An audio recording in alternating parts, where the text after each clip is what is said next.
જિલ્લા વહીવટીતંત્ર છોટાઉદેપુર અને સ્ટેચ્યુ ઓફ યુનિટી દ્વારા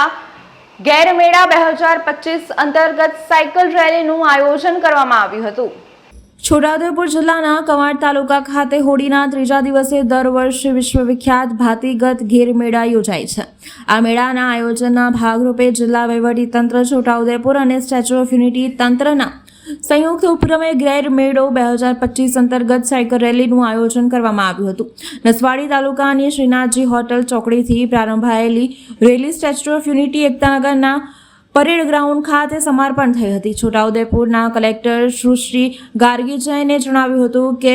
છોટાઉદેપુર જિલ્લાના કવાંટ તાલુકા ખાતે હોળીના ત્રીજા દિવસે એટલે કે 16મી માર્ચ ગેરમેળો યોજાનાર છે, જેના ભાગરૂપે આજરોજ છોટાઉદેપુર જિલ્લા વહીવટીતંત્ર અને સ્ટેચ્યુ ઓફ યુનિટી વિસ્તાર વિકાસ અને પ્રશાસન નિયમન સત્તામંડળ એકતાનગરના સંયુક્ત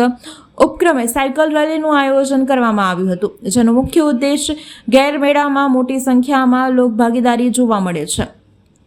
સાયકલ રેલી 12 માર્ચના રોજ સવારે 6:30 વાગે નસવાડી તાલુકાની શ્રીનાથજી હોટેલ ચોકડીથી પ્રસ્થાન કરી સ્ટેચ્યુ ઓફ યુનિટી એકતાનગરના એકતા પરેડ ખાતે સમાપન થઈ હતી।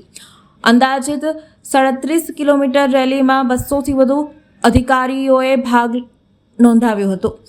જેમાં મુખ્ય ઉદ્દેશ વિશ્વવિખ્યાત ભાતીગળ ગેરમેળા વિશે છોટાઉદેપુર, વડોદરા, અમદાવાદ સહિત અન્ય જિલ્લાના લોકો જાણે અને મેળાનો લાભો લઈ શકે। યુનિવર્સિટી તેમજ સ્ટેચ્યુ ઓફ યુનિટી વિસ્તાર વિકાસ અને પ્રશાસન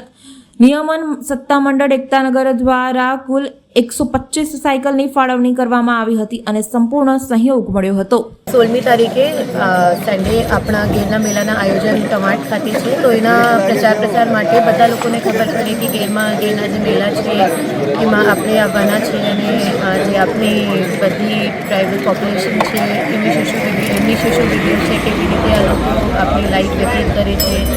એમના ફેસ્ટિવલ ફેર કેવી રીતના હોય છે, આ જાણવા માટે આ ગેરના મેળા દર વર્ષે થાય છે અને આ વર્ષે પણ એમની રીતે આ લોકો આયોજન રહ્યા છીએ। તો એમના પ્રચાર માટે અમે લોકો અહીંયાથી નસવાડીથી સ્ટેચ્યુ ઓફ યુનિટી સુધી એક સાયકલ રેસ જે 37 કિલોમીટરના ટોટલ આખા ટ્રેક છે, એમાં અરાઉન્ડ 150 લોકો છે, જઈને પ્રચાર કરીએ, એના માટે બધા હાજર